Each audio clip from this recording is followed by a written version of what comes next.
We have some major news out of the world of college football and really the sports world as a whole. After 17 seasons as head coach of the Alabama Crimson Tide, Nick Saban is retiring. This news was first reported by Chris Lowe of ESPN, since confirmed by 24/7 Sports. Sitting alongside our national college football analyst, Chris Hummer and Brandon Marcello, I am Emily Proud, and my big first question has got to be this, Chris. Why now? Well, I think it's appropriate to say, given that this is Alabama, the tides of the sport have changed drastically over the last 5 or 6 years. Name, image, and likeness has totally transformed the way this sport works. Nick Saban has actually complained about name, image, and likeness several times. The transfer portal has made it much harder for Nick Saban to hold on to his depth. 5 years ago, Nick Saban signed number one after class after number one class, and he got to plug and play those players year after year after year. You had players waiting until their third, fourth, fifth seasons to start. That's no longer happening. It's harder for Nick Saban to maintain his roster. It's harder for somebody in his 70s to have the energy to keep up with this sport. Coaches complain all the time about burnout. We heard Kirby Smart 2 years ago to say he contemplated retiring because of burnout. And he is relatively young from a head coach standpoint. Nick Saban is a guy in his mid-70s.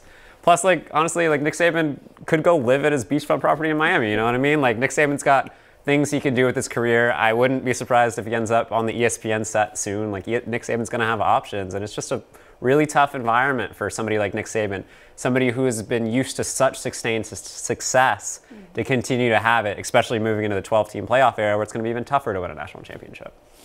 Yeah, you're exactly right. And I think he's been building to this moment of leaving. As you said, he's been preparing for this. And even our own John Talty in his book about Nick Saban had mentioned in the past, about a decade ago, about he was thinking about leaving the sport then. So he's been putting these feelers out there and preparing for this moment. And the sport has changed just so much, as you said. And boy, this is the biggest domino we're potentially going to see in the college football coaching carousel in quite some time, and the fallout from this could be massive.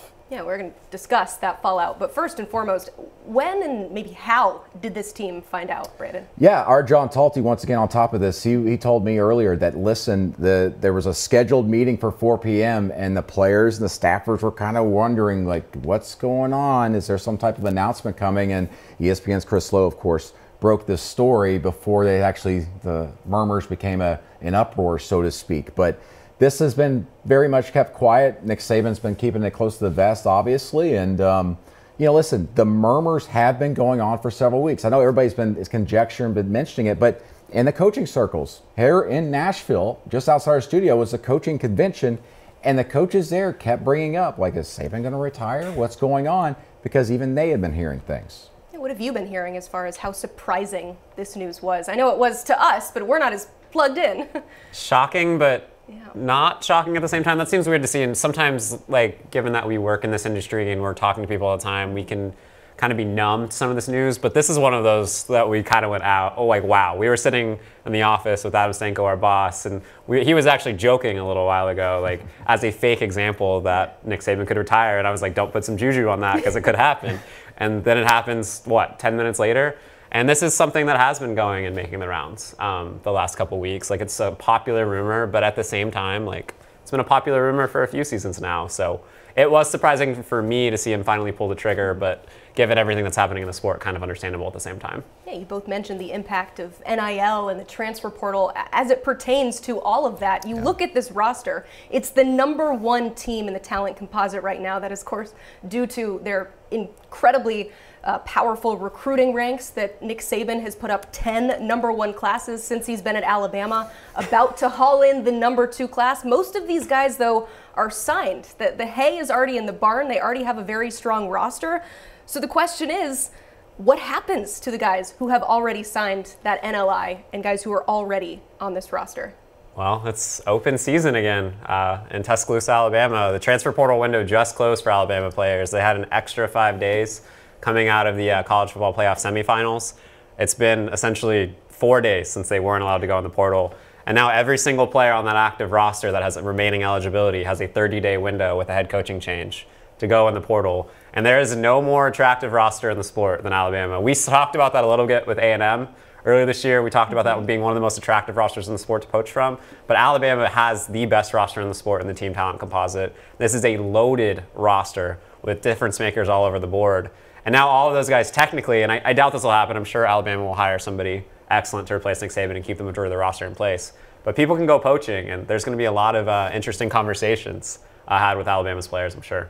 Yeah, certainly. I mean, especially teams in the region to keep an eye on. Miami has been very aggressive, obviously, in the portal and obviously with their money and everything. And if there's any Alabama players even thinking about it, I'm sure through unofficial channels, they're going to be hearing from staffs like Miami. Well, and I mean, Alabama, frankly, held off some schools to keep players this first portal window. A guy like for example, a guy like Caden Proctor, one of the #1 offensive tackle in the 2023 class, was somebody that was rumored as a potential portal entrant. Alabama ended up keeping him during the portal window. Now he has another 30 days to think about his decision, and schools technically have another 30 days to go talk to people close to him, because nobody ever tampers in this sport, to potentially try to push him in the portal. And there are dozens of examples like that in Alabama's roster. And it's certainly going to be an interesting time with that. Let's talk about some actual examples. I mean, who are your biggest concerns as far as players that you're trying to retain on this roster? Well, there's a couple buckets. You want players in your active roster. You're talking about Caden Proctor, their starting left tackle. Jaheen Otis, their star defensive tackle. Caleb Downs, one of the best true freshmen in the country. Went to Alabama in large part to be developed by Nick Saban. Keon Kelly, one of the top 5-star edge rushers in the 2023 class. Jahad Campbell, same example for him. These are impact players who could play anywhere in the country if they were to go in the portal. And you have to worry about retaining all of them. And then, frankly, you also have to worry about the 2024 class. Those early enrollees, of which there were many of them, I believe 21 Alabama players enrolled early in the #2 class in the country. Julian Saban, the 5-star quarterback, Xavier Brown, 5-star player in that class, are both from California. They're outer-region players who came to Alabama to play for Nick Saban. Nick Saban's not there anymore. What happens to those guys? They all have the opportunity to leave if they want to. I can't wait, but I think that Alabama, because of the NIL situation there, and obviously they're going to get a great coach, and I think they're going to try and do so quickly, obviously for good reasons. I think they're going to be able to keep this roster together pretty well. Obviously everybody's different, but I'm not sensing that there is going to be a mass exodus. Obviously you want to go play for Nick Saban, but where else are you going to go other than Alabama or a Georgia that is going to be a playoff team next year immediately, and you're already in a good spot where you're at right now? I think it might be pretty difficult, money or not, for us to see a mass exodus. I agree. And there's another element of that in terms of mass exodus. A lot of teams have used up their spots in the transfer portal already and have to go through another wave of attrition in order to have more spots open up. So there are schools that are going to certainly make room if a player or two pops up that makes sense for them. But this is a really awkward time for both teams looking to add Alabama players and also Alabama potentially looking to add players themselves to replace somebody that leaves because of the way the calendar sets up. So the timing of all of this is fascinating, with Nick Saban choosing to retire in mid-January. Yeah, and of course now Alabama fans want to know what's next. Who's next is the big question mark. Who are some names that we should keep an eye out for this open job? You know, I'm talking to people here in the quick interim here. The top two names I keep hearing are Dan Lanning at Oregon. Obviously an SEC guy, comes from the Kirby Smart tree, which is the Nick Saban tree. And Mike Norvell at Florida State. Listen, everybody's going to talk about money. Is money going to be the issue here? Money's really probably not going to be the issue. But my big question is, if they were to go after Dan Lanning at Oregon, does he leave? He's made it quite clear over the last couple of years that he does not want to leave.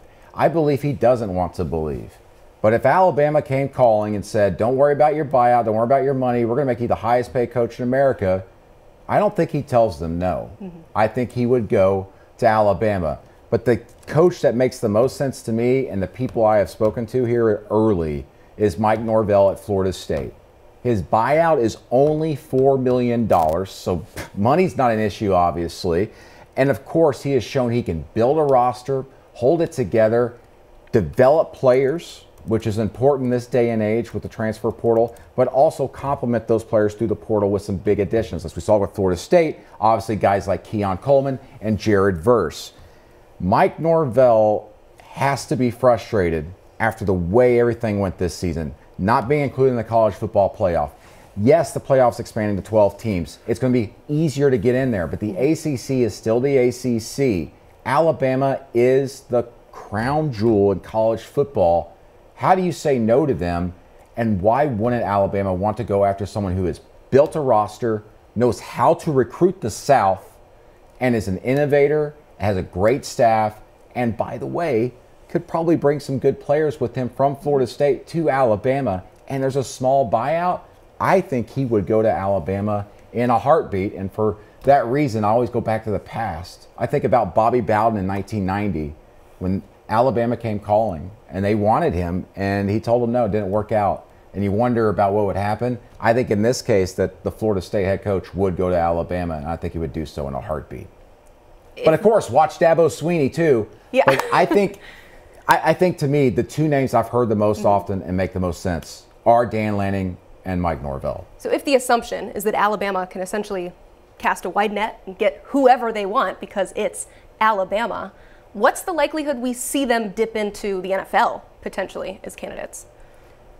It's a possibility. You can find great coaches in the NFL, and obviously some NFL coaches are former college coaches, so this is not foreign territory. But college football, if you want to be successful in this era, I think requires a very specialized knowledge of how the sport works. It has never been more chaotic. It has never been more frenzied. And I think if you're coming from the NFL and you're going into a place like Alabama, where it's one of the most competitive places in the country, and a conference that's only getting more competitive with Texas and Oklahoma stepping into the league next year, I think you need to have somebody who knows how to navigate those active waters of the college circles. So I think that's why, at least for now, the names we're both hearing are all college names like Dan Lanning, like Mike Norvell, like James Franklin. I think another name to watch is Kalen DeBoer. Yes. Although you do wonder with him coming. Yeah, and I'll add this about Kalen DeBoer. We talk about money and everything. My sourcing there is he's only about to get a big raise there, but it's not going to be one that gets him over $10 million. It looks like the roof on that's probably going to be about $9 million according to my sourcing. Alabama can obviously outspend that. His buyout's about $12 million right now. But the big thing that could be hurting his candidacy, so to speak, is that he's never coached in the South. He has coached on the West Coast. That's why he got the Washington job. But he's never coached in the South. The recruiting hasn't been great. He's made some good additions to the transfer portal, but he's probably just not the right cultural fit. Even though I think philosophically and the way he runs a program is very similar to Nick Saban, it probably just doesn't make a lot of sense. 7 national championships, 8 college football playoff appearances.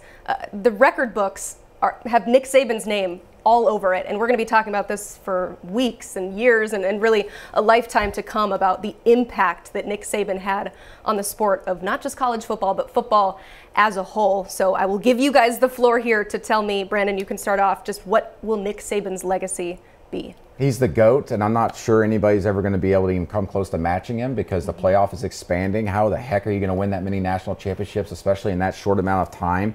I think he found out that pretty clearly here the last couple of years that the window was closing for him to win another national title. In fact, this is the longest stretch he's gone without winning a national title at Alabama. 3 years. Oh, my goodness. But the thing is that no one's going to be able to break that. No one ever. He's the greatest of all time. I think in 2020 during the COVID season, he proved he was the greatest of all time by winning that additional national title and doing so with such a dominant team despite all that adversity they went through to go through that season. And by the way, playing an SEC schedule, 10 games, SEC only, and then going into the playoffs. So the greatest all time, no question, no asterisk, nothing. He is the greatest, and don't even try to compare him to anybody in the future. I don't care. Like, oh, this guy won 3 nat. No, there's no comparison. Nick Saban's the greatest of all time, and I think he will always be the greatest. My favorite Nick Saban stat is always this, and I saw ESPN tweet this out earlier. Nick Saban has lost 29 times since arriving in Alabama in 2007. He has produced 44 first-round NFL draft picks in that same time period. So he has 15 more first-round draft picks than he has losses in his career. If that doesn't speak to the excellence of Nick Saban, I don't know what does. I think Nick Saban's legacy, besides being the GOAT, which I completely agree with, is he has changed the way this sport works. He has nationalized this sport, especially from a recruiting standpoint. Nick Saban is not only the greatest head coach of all time, he is the greatest recruiter of all time. He has produced 10 #1 overall classes, as you have said, but it goes beyond that. Alabama and college football, frankly, for a long time was a regional recruiting sport. You recruited the guys in your region, and you competed with players from your region. Nick Saban, and largely Nick Saban, other people have been responsible for this, expanded that footprint. Alabama went to California. Alabama went to Texas. Alabama went to Ohio. Alabama obviously went to Florida, but Alabama has gone everywhere in the country to recruit. And Nick Saban has been part of that driving engine of nationalizing the sport and, frankly, nationalizing the SEC. The SEC would not be what it is without the dominance of Nick Saban. The SEC would not be in the position that it is moving forward, along with the Big Ten, without Nick Saban. Nick Saban is the driving force. He is the spark of college football change of the last 15, 20 years. And he has completely revolutionized the way it works. And I mean, there are going to be books and books and books written about him. It's hard to summarize it, but he is the most important and most consequential college football figure of the last 25 years rather easily.